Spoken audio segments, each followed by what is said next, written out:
Often the question that I get with relation to kit setup, why I have certain things the way I have certain things, is ergonomically, I would want the gun and my support hand to be somewhere in the midline. That allows me to keep visual and essay on what's up and out. Therefore, I can deal with what I need to deal with from a peripheral awareness position. So the way that I set up the magazines, for example, is this magazine is what I refer to as an emergency magazine. This is the magazine I will go to when the slide locks to the rear, which means to me there's an empty magazine on the gun. This would be the magazine that I'm accessing.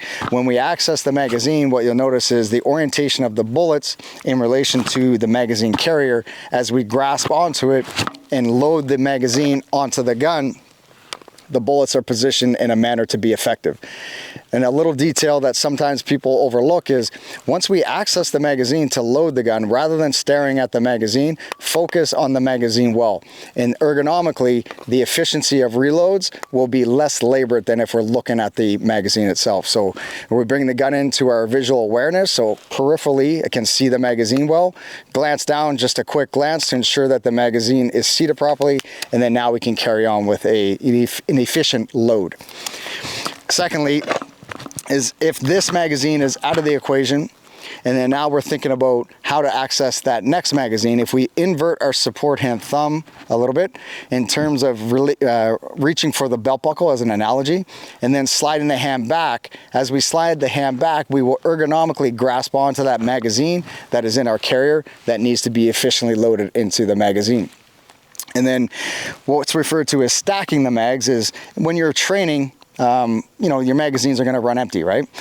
As we take a magazine that has bullets in it versus one that does not, I'm going to ensure that I'm constantly stacking the closest magazine to the belt buckle with bullets. And then as we pick things up, maybe put them in a dump pouch or a pocket, or if you're going to put it in your magazine carrier, put it away so it's the least accessible magazine. All right, so invert the thumb, draw it towards your belt line, grasp onto the magazine, and then now you can efficiently load the gun while still maintaining visual on what's going on out there.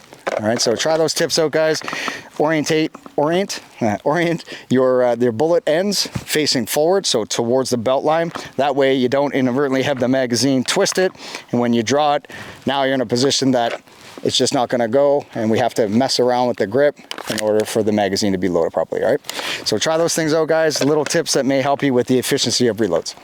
Shoot straight, shoot safe, stay in the fight.